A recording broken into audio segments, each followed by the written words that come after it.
Hey, welcome back to the channel. Subscribe to this channel, like this video, and comment down below. Let me know where y'all from and who you a fan of. Let's get this thing started, man. So Offset talks back to jprince Jr. about the chains being sold to Johnny Dang.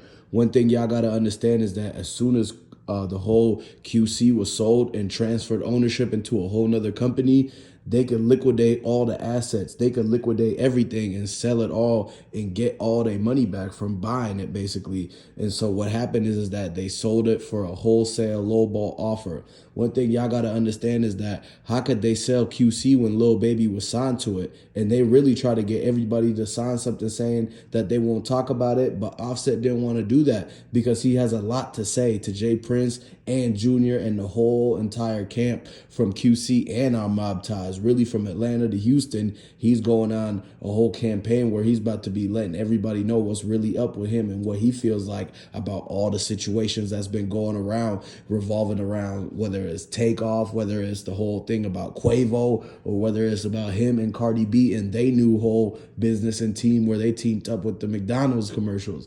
Y'all got to notice that one thing is that how is it that if they sold the chains to Johnny Dang, then it's got to be somebody that from Houston that knows about the whole entire exchange of QC.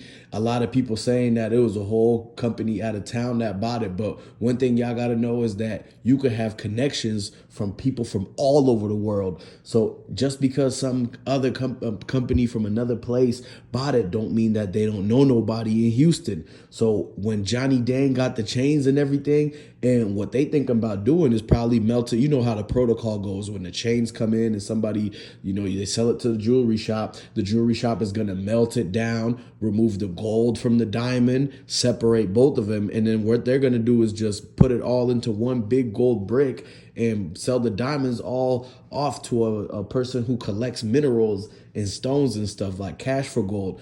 And so there's a whole business behind rappers and their chains and what happens to the chains when the people end up falling off or if they end up disappearing, something happened to them, right? Somebody's always coming after the chains. It's this people who's lurking in the shadows, who's always thinking about the things that nobody's thinking about when it comes to, everybody's distracted with the how it happened and the drama between the people and the families and all that. But then behind the closed doors and behind the scenes, the whole inventory of everything the people had on them when they got sent up, anytime that they had jewelry on them, money on them, all their possessions, their cars and everything, they end up taking all of that because it's a part of what they had on them. So they itemize everything one by one.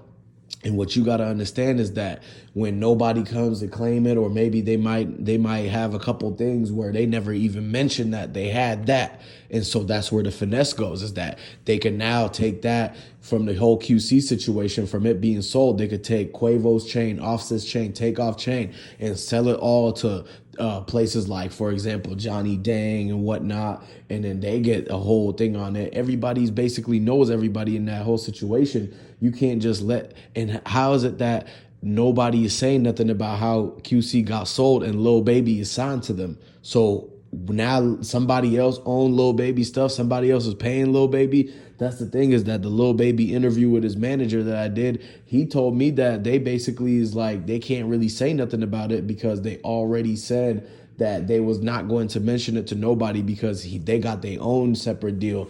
And you know how in Atlanta they was talking about that they were going to come and get another group and maybe another Rico. And once they seen what happened with Gunna and Thug and how it was successful, to where once they rounded up all the people who was not the top dog of the whole leader, like Thug was the top dog, all the other guys ended up telling on each other anyway. So they might do the same thing with QC or 4PF or whatever, because they released that list a few months ago that had all the people on there who was getting looked at right after Thug and Gunna ended up getting in.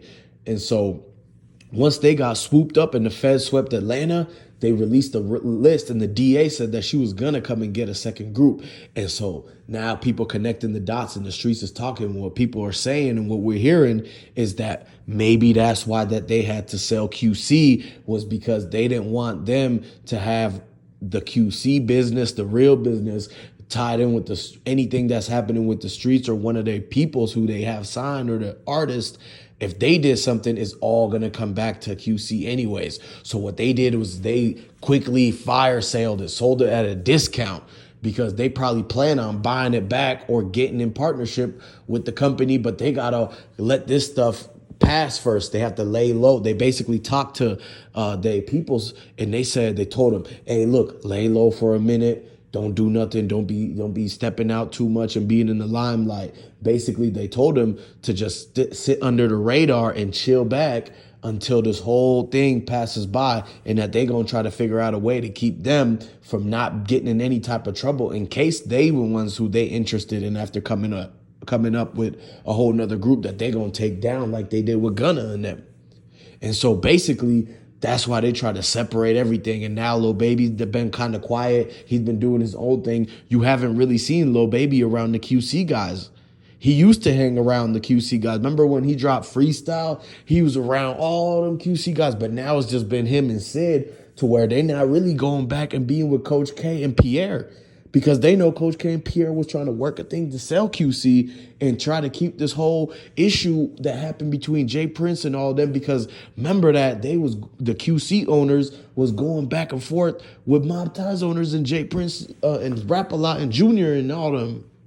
And so what happened from that is basically they stopped arguing and all that, because QC realized that they had a bigger problem on their hands that they had to get rid of quick, and that's when they had to realize. They sat down at a meeting with everybody, and this was right around the time where, it was supposed to be where Quavo and Offset was supposed to come together and just be on good terms, because the whole Takeoff situation was fresh. But they called all the QC into the meeting and said, look, guys, we got to sell it off, because now that we being looked at for this and that, and the whole connections between what's going on in Houston, what's going on in Atlanta, is something going on between the two cities where it's always some sort of feud, some sort of something that comes up, and it becomes big news where it gets everybody thrown off course. So one thing y'all got to realize is those are some two big areas with hip hop, with all sorts of our people and everything like that. And so when anything happens over there, it's like shaking up the whole game, that whole city,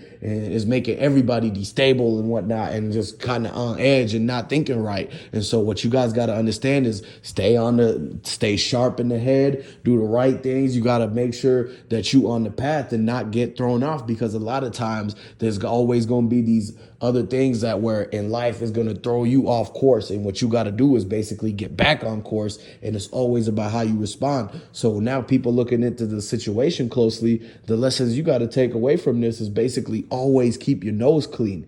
Because if you keep your nose clean, then there's nothing for you to be coming after by. No one can come after you if you keep your nose clean, because then you can't get caught up in this type of RICO games and all this things, and what's really happening behind these QCs and behind these Mob Ties and the connections that everybody got to the streets. Because one thing you got to understand is that they operating basically out of cities where it's already stuff going on in the streets, and that's kind of the lane that they came up in. And so they chose to keep that and mix it with the business that they did. But you can't be doing that, because then when you got an outsider looking into the situation, you might not get the same opportunities because you done mix this and that. Or once things really hit the fan and people start dropping like flies and they start saying, okay, who is the group really? Then that's when it's like, oh, it's too late for you to undo what's already been done. And basically another lesson from all that is just staying on the, making sure that you're doing everything you got to do to put food on the table. And that way you're doing the morally what's right and stuff. There's always right and wrong, and everybody, has some sort of choice to where you could choose to be doing the right things or you could choose to be doing the wrong things. And so when you do the wrong things, these are the type of prizes you win. You get hit with RICOs, you get beefs and all this type of stuff that's a mess that you don't want to have to deal with. And so when you do the right things, what you got to understand is that you're going to be basically, have good karma. You're going to be able to take care of yourself without having to look over your shoulder and worrying about having get back on you or having somebody come and target you because you can't get help because you already know that you keeping everything in the streets. And so that's what you got to realize. And other than that, make sure you subscribe to the channel, like this video, and comment down below. Let me know where y'all from. and who you a fan of. Subscribe, and I'm going to catch you on the next breaking news video. So stay tuned, and I'm going to see you there. Peace.